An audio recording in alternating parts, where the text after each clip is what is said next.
스크린에 제목이랑 나오네요. 오늘은 주일 저녁을 이어서 하나님의 마음에 맞는 사람 다윗이라는 총 주제로 24번째가 되겠죠.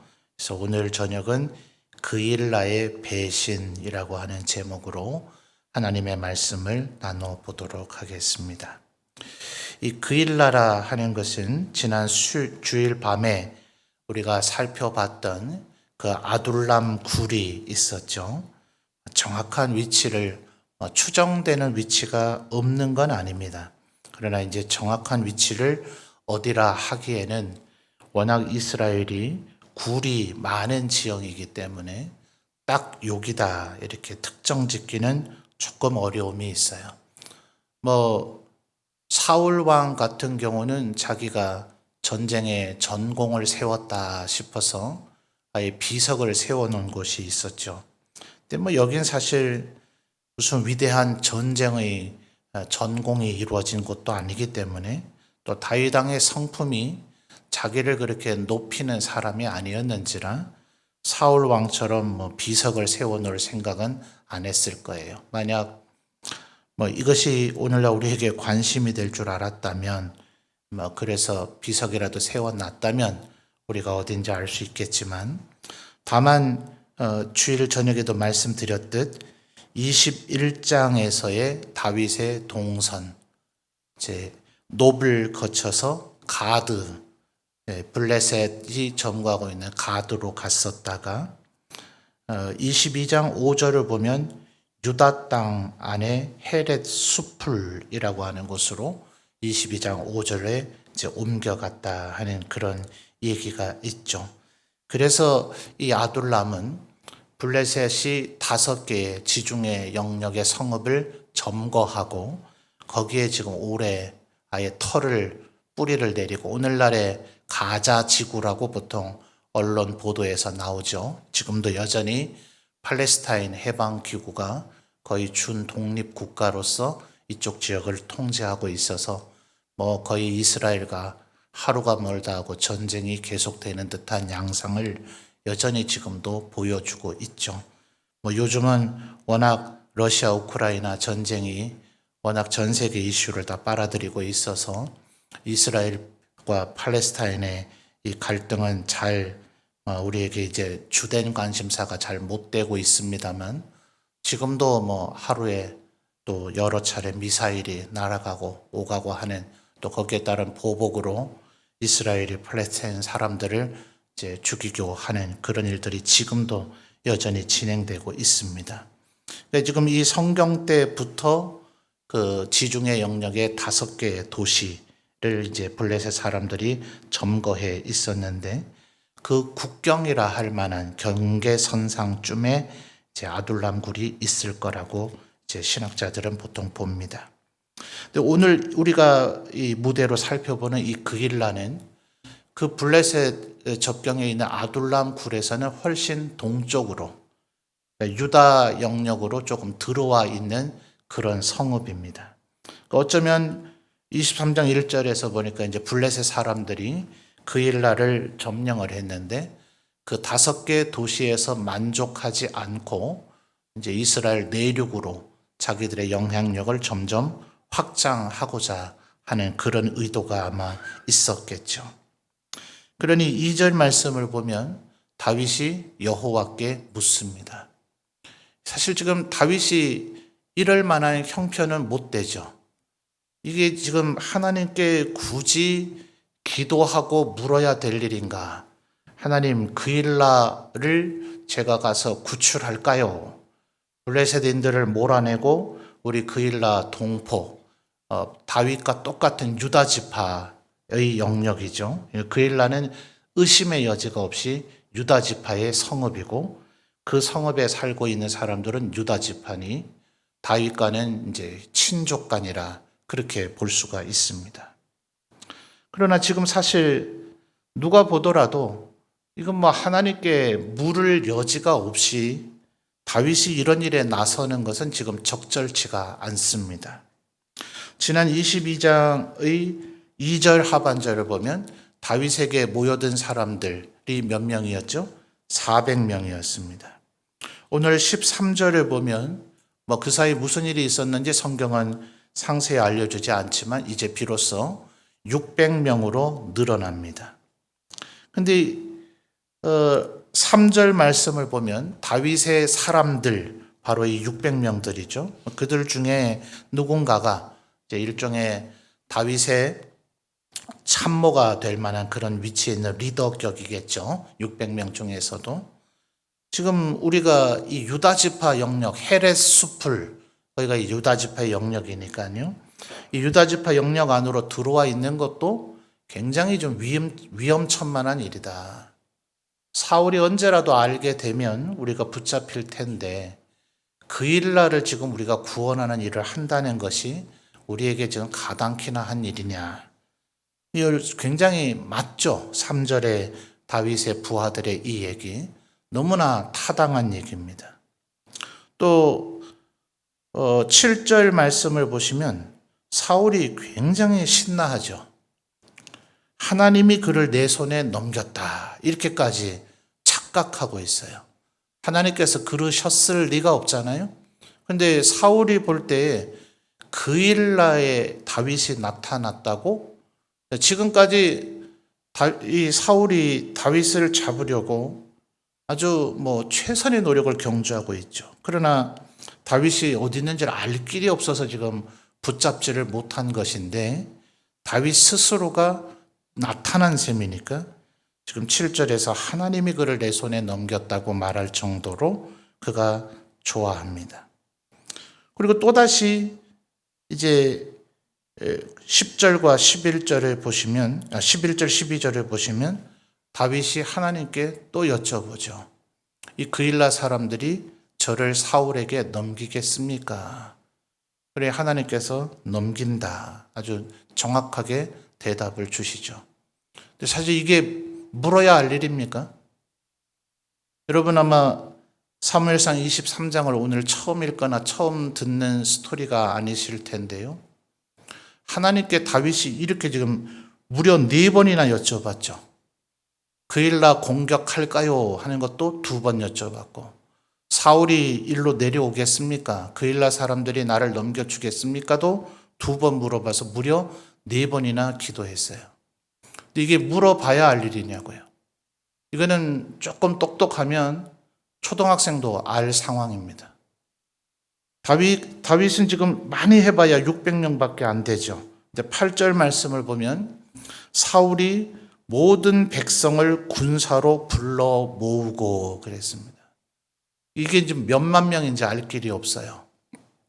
아마 사울은 빠르게 움직여야 된다고 여겼기 때문에 각 지파의 통지문을 보내서 이제 이 그일라는 유다 지파에 있기 때문에 이스라엘 전체에서는 꽤나 남쪽에 있습니다.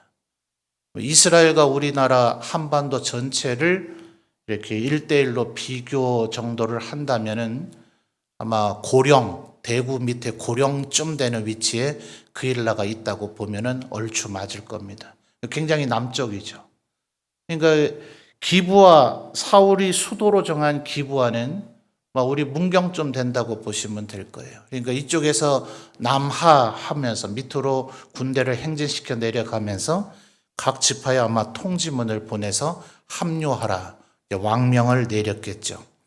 그러나 그 전에도 사울이 이제 왕으로 완전히 인정이 되고 요나단이 왕자로서 이제 세움을 받았을 때에 사울이 3,000명의 상비군을 조직했다 하는 얘기가 사무엘 앞쪽에 나옵니다. 그래서 뒤에 이제 좀 보면 이 다윗을 붙잡기 위해서 사울이 끌고 다니는 군대 수가 주로 3,000 혹은 5,000 이런 규모로 끌고 다닙니다.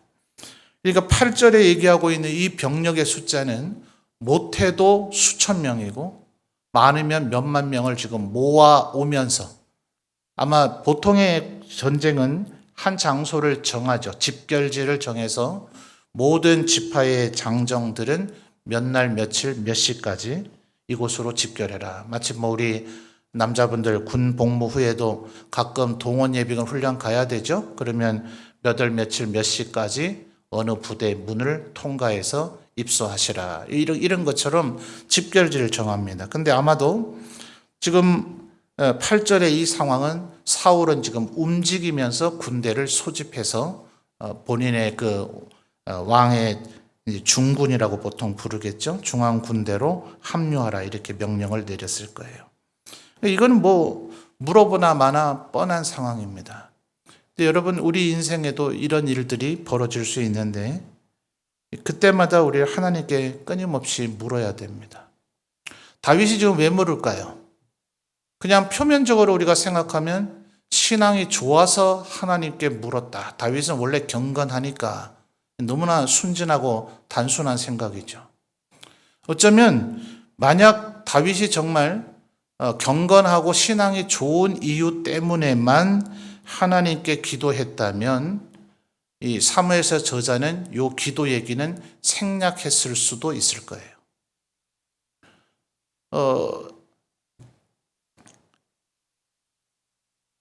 성경 전체에 보면은 하나님 앞에 기도해야 되죠. 기도해야 되는데 여리고를 공격하고 나서 이제 아이성 공격을 할 때에는 하나님께 묻지 않았다 하는 것을 거기서 정확히 지적을 합니다.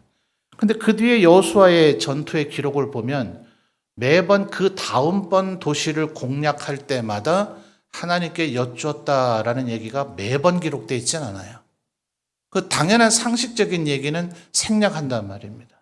다만 그때는 기도하지 않았다는 것을 정확하게 확인시켜 주기 위해서 기도하지 않았다라고 기록하는 거예요.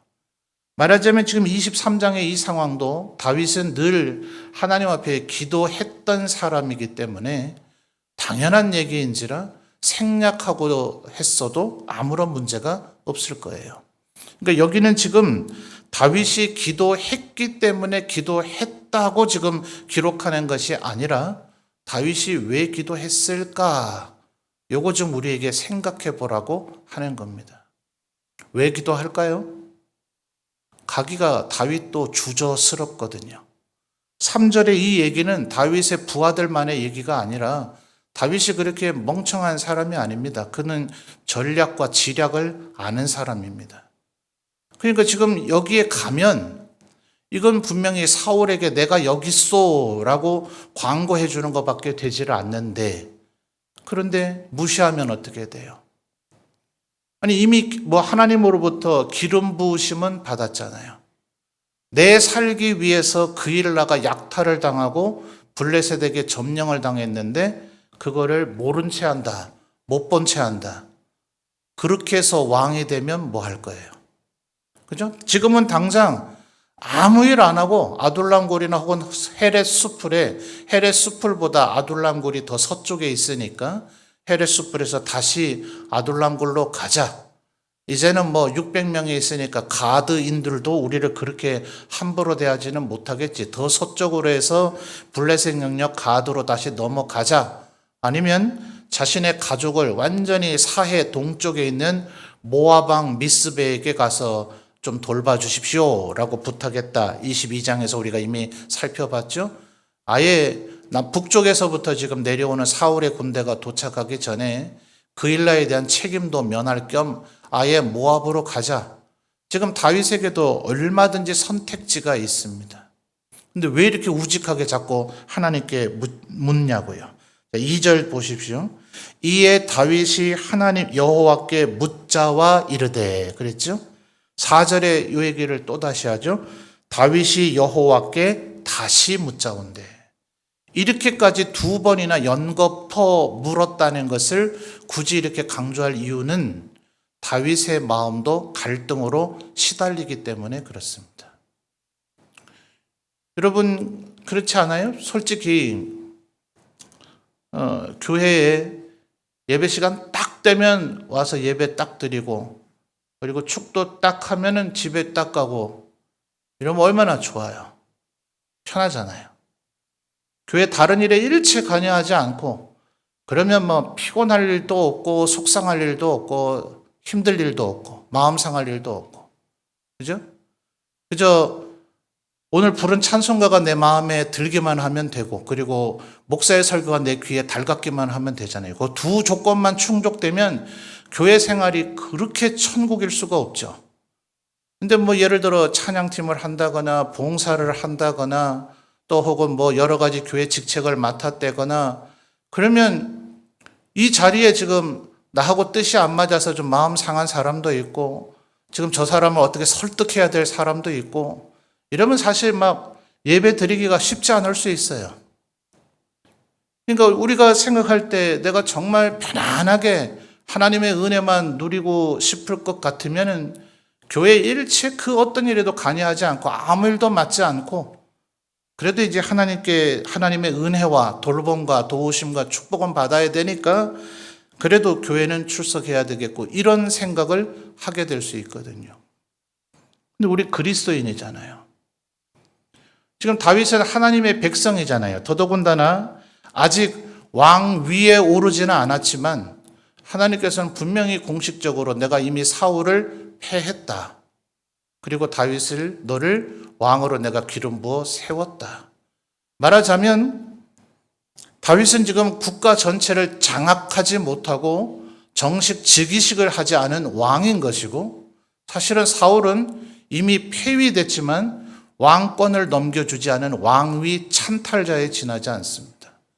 그러나 그가 지금 권력을 이용해서 지가 아직도 여전히 왕인 듯이 행세하고 있죠. 자, 그러면 다윗은 지금 뭘 해야 됩니까? 왕의 의무를 해야 되는 거죠. 내 한 몸 편안하자고 사울에게 나를 드러내지 않으려고 그일라의 약탈당함과 그일라의 고통을 그것을 못 본 채 한다는 건 그건 더 이상 살아야 할 아무도 이유도 없고 가치도 없는 거잖아요. 근데 우리는 이런 갈등에 휩싸일 때가 참 많아요. 유혹을 받게 될 때가 많죠. 뭘 그렇게 힘들고 어렵고 복잡하게 살 필요가 있나? 하나님 말씀 뭘 그렇게 다 지킬 필요가 있나? 그저 책망받지 않을 정도로만, 드러나지 않을 정도로만 대충 살면 되지 않나라는 그런 유혹이 우리에게 끊임없이 들 수가 있어요. 맛을 잃은 소금이 되어버리면 그 무슨 의미가 있겠어요? 힘들고 어렵고 때로는 고달프더라도 하나님의 말씀대로 살아야 되는 것이지, 그냥 대충 이 세상 사람과 다를 바가 없이 그냥 예배당 마당만 밟으면 뭐 할 거냐 말이에요. 근데 우리의 마음은 끊임없이 그런 유혹이 밀려오거든요. 그러니까 여러분, 이거는 다윗의 얘기가 아니라 바로 우리들의 얘기입니다. 그때마다 여러분 하나님께 여쭤봐야 됩니다. 답은 뻔해요.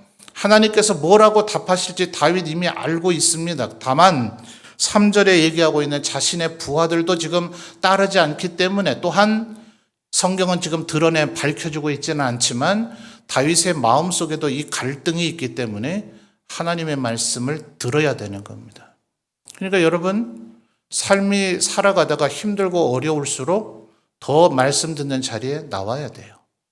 설교를 듣고 말씀을 읽고 더 기도하고 해서 어쩌면 뻔히 알아요. 우리는 뭘 어떻게 해야 되는지. 지금 그 상황에서 네가 인내해야 된다. 그 사람을 용서해야 된다. 그래도 어찌하든지 화목해야 된다. 그래도 힘을 내고 일을 해야 된다. 선을 행하되 낙심하지 말지니 항상 견실하며 더욱 주의 일에 힘쓰는 자들이 되라. 이는 너희의 수고가 헛되지 않은 줄 알미니라 하는 이런 말씀들 우리가 이미 암송을 하고 있기 때문에 내 머릿속에 계속해서 울려 퍼져요. 그런데 내 마음은, 내 머릿속에서는 하나님의 말씀이 울려 퍼지지만 내 마음은 그래도 하지 마. 뭐 하려고 그런 일을 하나? 안 하는 사람이 더 많잖아. 쉽게 사는 사람이 더 많잖아. 편하게 자기만 위해서 사는 사람이 더 많잖아. 라는 유혹의 목소리가 끊임없이 우리 속에 울려 퍼집니다. 이게 인간의 본질이고 속성입니다. 그러니까 그때마다 우리 여호와께 여쭤봐야 돼요. 답은 이미 뻔히 알지만 하나님의 말씀을 듣고 내 자신을 채찍질하기 위해서, 그래서 습관적인 기도가 필요한 겁니다. 힘들고 어려울 때일수록 더 기도해야 되는 겁니다. 동시에 우리가 잊지 말아야 될 것은 그일라 사람만 이런 게 아닙니다. 뻔합니다. 누구든 반드시 배반하게 되어져 있습니다. 왜냐하면 그일라 사람들도 어쩔 도리가 없어요. 아마 그일라 사람들은 블레셋인들이 언제 자기들을 죽일지 전전긍긍했을 겁니다. 그런데 갑자기 막 소동이 벌어지죠. 누군가 공격해 온 것 같습니다. 블레셋인들이 막 죽기 시작합니다. 그리고 블레셋 남아있는 몇 명은 결국 도망갑니다. 와, 살았구나 하고서 환호성을 지르다가 입장한 사람이 다윗임을 보고 그들은 바로 표정이 굳어졌을 거예요. 큰일 났다. 이제는 블레셋인들이 아니라 사울이 바로 지금 21장, 22장에서 어떻게 했습니까? 에돔 사람 도액을 시켜서 제사장의 집안을 완전히 도륙내버렸어요. 제사장 한 명을 죽이는 이거 감히 할 수 있습니까? 이거 어떤 정신 나갔으면 하나님의 제사장을 죽일 생각을 하죠? 간이, 이건 부은 정도가 아니라 정신을 나간 거죠. 어떻게 하나님의 제사장을 죽일 생각을 해요? 근데 무려 85명이나 죽였어요. 제사장들만 죽인 게 아니라 제사장 집안에 소속된 여인들, 어린아이들까지 다 죽였어요. 이건 정말 신약 성경의 표현대로 하면 성령을 거스르는 죄에 방불하다 할 정도로 예수님 뭐라 그러셨어요? 모든 죄는 사함을 받지만 성령을 거스르는 죄는 사함을 받지 못할 것이다. 거기에 방불한 거 아닙니까? 그러니 그런 일을 서슴지 않고 저지른 사울입니다. 이미 사울 제정신이 아닙니다. 거의 정신병자 수준이 지금 되어져 버린 것이기 때문에 그일라 사람 아니라 그 누구라도 사울이 무서워서 다윗을 배반할 거예요. 만약 이 그일라 성이 얼마나 아주 견고한 성인가, 사실 좀 이것도 어렵습니다. 워낙 수천 년 전의 성인지라 그일라라고 하는 성읍은 어딘지는 확인이 돼요. 근데 사실은 여리고라고 하는 성이 방금 전에도 설교 도중에 잠깐 인용했습니다만 여호수아 때 이미 무너졌잖아요. 근데 예수님 십자가에 지시기 전에 입성하셨던 성이 여리고였죠. 거기서 삭개오도 만나게 되고 바디메오도 만나게 되는, 이게 도대체 무슨 여리고냐. 한번 무너진 이후에도 또다시 여리고가 생겨지거든요. 그래서 고고학 발굴에 따르면 여리고라고 불려지는 그 곳, 바로 붙어 있는 곳입니다. 거기서 다 거긴데 여호수아 때의 여리고는 아마 한 성이 세워진 게 한 6, 7번은 될 것이다. 그 이후에도 그런 아하방 때 그런 일을 저질렀다가 자기 아들을 잃어버리는 그 저주가 그대로 응했죠. 그런데도 신약시대 또 여리고가 생겨지고 그 이후에도 또 재건되고 해서 근대에 와서 지난 20세기에 고고학으로 발굴된 것은 여리고의 성곽터로 불려지는 것이 6, 7군데는 된다. 이런 이제 그것이 있어요. 그러니까 지금 이때의 그일라의 성이 얼마나 견고했을까는 사실은 추론하기는 좀 어렵습니다. 어느 성곽이 요때 당시 그일라의 성곽이었는지가 알기가 어렵기 때문에. 그러나 설명드렸듯이 8절대로 하면 그일라 내부에 있는 주민들이 다윗에게 절대적 충성을 다한다 하더라도 여기서의 농성은 어렵습니다. 어차피 포위 당하면 성이 무너뜨려지든지 성이 함락되든지 아니면 포위 상태의 장기전으로 안에서 굶어 죽든지 어쨌든 다윗 집 이 병력은 몰살당할 거예요. 근데 더더군다나 내부에 있는 그일라 사람들이 12절에 하나님께서 정확하게 대답해 주시죠. 그들이 너를 넘길 것이다.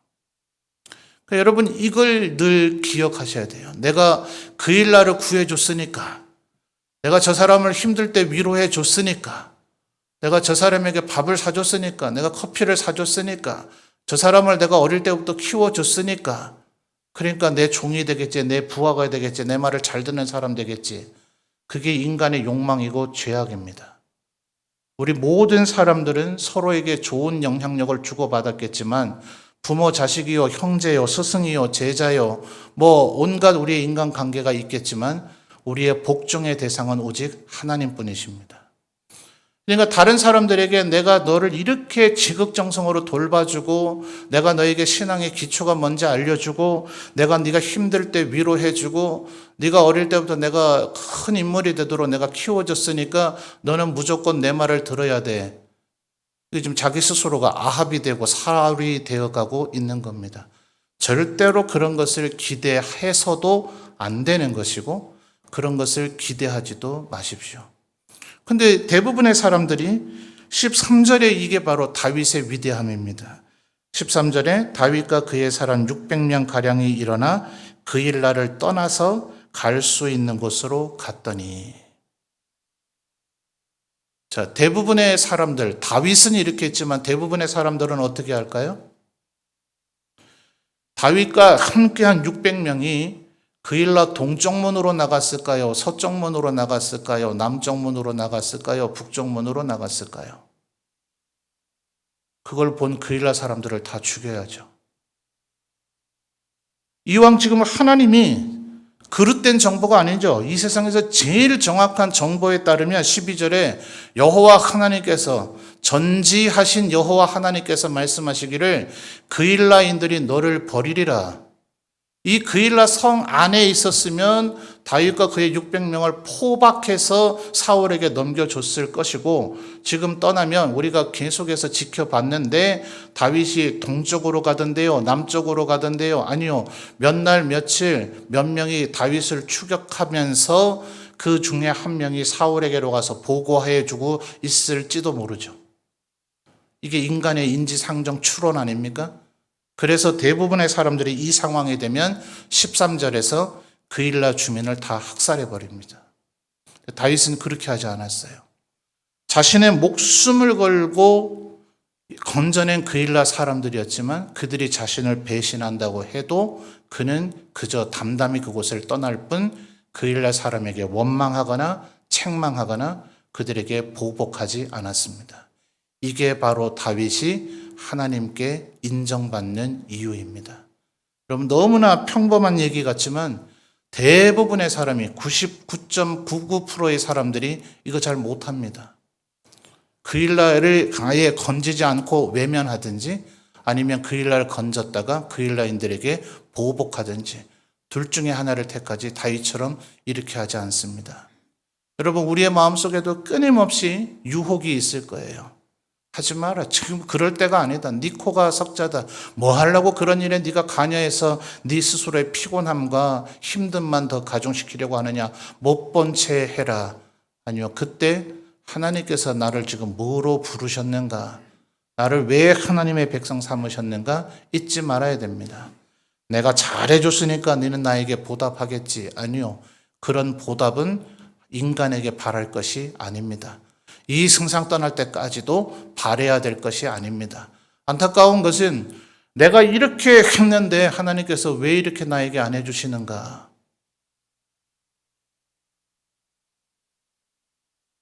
예수님이 당신을 위해서 죽은 것에 대해서 보상하기는 아직 멀었는데요. 뭘 얼마나 하셨는데요. 우리는 절대로 하나님 앞에 그런 걸 내놓을 수가 없어요. 우리가 지금 하나님 앞에서 살아가고 있는 모든 것은 주님, 내가 이렇게 할 테니까 나를 구원해 주세요. 내가 이렇게 할 테니까 나에게 축복 주세요. 이렇게 할 테니까 내 기도 제목 응해 주세요가 아닌 겁니다. 주님은 이미 우리가 감당치 못할 일을 우리에게 이미 행하셨어요. 그것에 감사해서 그저 우리는 주님 앞에 조금 더 보답되지 못할 일을 그저 그냥 하고 있는 것 뿐인 것입니다. 그러니 여러분, 그 일라인들이 나를 추종해 줄 것이다. 어쩌면 다윗은 이것을 기대했을런지 모르죠. 아둘람 굴보다 그 일라라고 하는 도시 얼마나 좋습니까? 헤렛 숲을보다 그 일라라고 하는 도시 얼마나 좋습니까? 근데 그 일라 하나를 취하면 그 일라의 영주밖에 못 됩니다. 근데 그 일라를 떠날 때 다윗은 이스라엘 전체의 왕이 되는 것입니다. 여러분, 작은 것에 여러분의 마음을 뺏기지 마십시오. 하나님께서는 우리에게 더 큰 것을 주시기 위해서 네가 먼저 내 마음에 드느냐 끊임없이 테스트해보고 계십니다. 하나님의 이 테스트와 시험에 합격을 받으시게 되시는 우리 모든 성도들이 되시기를 바랍니다.